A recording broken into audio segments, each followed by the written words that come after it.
Hey y'all, how's it going? This is Charlie with Savage Gulf Constrictors. I got another exciting installment of the program here. We're going to talk about boa husbandry, specifically substrate, this week. It's something that I've been kicking around putting on here.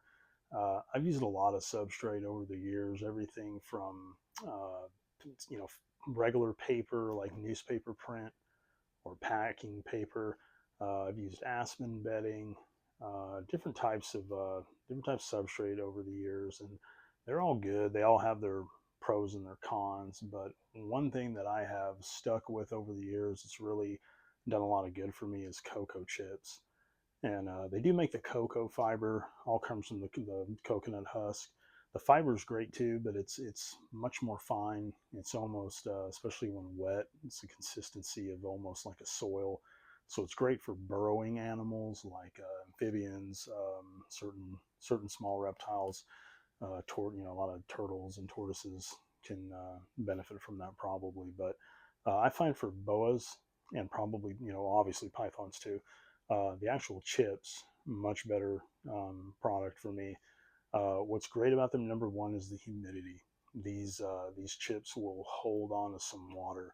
So if you've got any problem shedders out there, like I've had a few since switching to cocoa chips, all those problem shedders are no more a problem. Everybody sheds beautifully now. It's a great product. I actually have a little bit right here. This one just came in the other day. There's a couple different distributors that offer cocoa chips. I don't endorse any single one. It's like anything else. The frugal buyer these days, it's a matter of finding uh, the deal. Find one for a good fair price, the most bang for your buck. They come in different sizes and packaging. I always look for the 10-pound block. So this is an example right here. Um, like I said, I don't nothing nothing particular about this brand other than the price was right. Uh, Backside of it doesn't have paper. You can kind of see the consistency of this stuff. It's pretty big chunks. Um, but of course, it expands in water like a lot of other substrates do. We put it in a big giant sterilite tub, and over time it will expand and fill that tub up completely. I don't know how many liters it is, but it's a pretty big guy. Um, anyway, the great things about this, besides the humidity, obviously it's biodegradable. It's a natural substance. Uh, it has great odor control because of that absorbency of the water. It's also going to absorb a lot of the waste products that your animals produce. That is great. Um, so because of that, it's also holding in the odor and keeps cleaning just so much easier. And if you pull a handful of that out, you just put a handful right back in, or if you're replacing the entire contents, same thing goes. And then it leaves this beautiful uh, earthy smell. It's like if you smell the soil or the ground after a rain. To me, that's what it smells like. It's not muddy, it's not dirty, anything like that. It's just that natural smell. And what's funny about that is on the list of cons that I had to look up because I really couldn't find any, was also the smell. A lot of people did not like the smell because it smelled too much like the earth or like dirt, so to speak. And I'm like, well, that's probably what these boas are used to. Probably makes them feel right at home, I would think. So that's actually a big plus for me. If it is a con for you, I would still try to consider it based on its ability to hold humidity alone.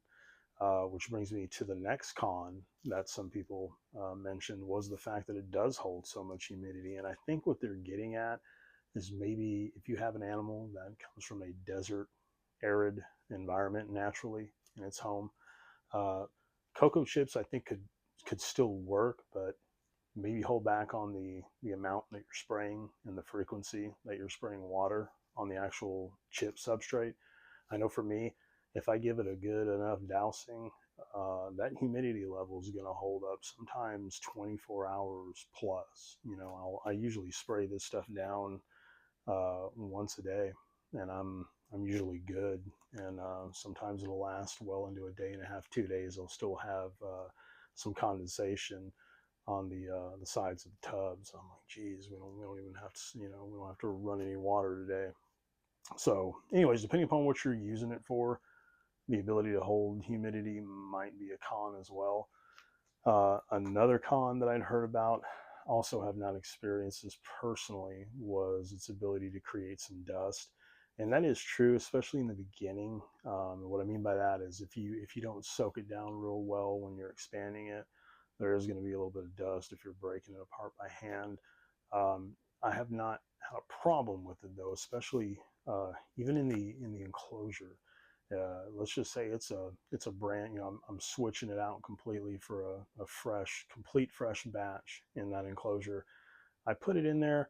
I spray it down pretty good. That keeps the dust down when you do that. I'm not sure what the actual mechanisms behind it is, what exactly is happening, but all I know is after I give it that good spray down, I don't know if the water droplets pull that dust down to the bottom of the cage where it's not an issue anymore. But even after it dries, I never really notice a dust issue, and I just continue to spray when I need to, And if I'll be honest, if they're not in sheds, sometimes I'll go several days without misting them down. I mean, they do just fine, and there's never dust situations. So, but I did want to mention it. I did see it a few times. So anytime I talk about things, if I see uh, people mentioning a certain pro or con more than a couple times, I like to include it just in case. Uh, the only other bad thing I've heard about, also something I've never experienced, was it. Some people said it can grow some mold on it after a while. To me, maybe I don't keep it long enough on hand in the container for it to grow mold. Maybe that could be it. But I think a lot of that has to do with if you're at least spot cleaning like you're supposed to. I think that's going to keep the mold down to a minimum. And honestly, like I said, I've never experienced mold with it. So it's interesting if if you're using this stuff and you think it's a mold issue. Leave us some comments. Let us know what's going on, what you think might be causing that, because that would be interesting based on the fact I've never seen it. So um, other than that, like I said, it's a great product. If you're already using this, that's awesome. If you're not, if you got something else that works for you, like I said, I know, of course, aspen bedding is good stuff as well. I've used that. Cypress mulch. Um, Also heard good stuff about that. I have not used that personally yet. This is just a lot for me. It's a lot easier to get a hold of this stuff, and I've been very happy with it. But regardless, let me know what you use and what you like the best. Like I said, even as far as the paper goes, I still use that, especially if we got an animal in quarantine. If we first get one in, or if we're monitoring one that we think might be sick, might have mites, sometimes a paper substrate or paper towels can be the best thing for that animal, because it gives you a chance to monitor for adult mites crawling around. Also gives you a chance to look at some poop and see if it looks like they might be having an issue. So for that thing, the fact that this stuff absorbs waste so well, when they're sick, that might be the time, or in quarantine. I always switch them to paper personally, just so I can have a better idea of what's going on at all times, just by simply looking in the cage. But other than that, let me know what you're using. If you found this information useful, if you enjoy the content, please like us. Please subscribe to the channel. And please check us out on Instagram. Again, we're at Savage Gulf Constrictors. We'd love to see you on there. So I appreciate you tuning in. Until next time, we'll see you soon.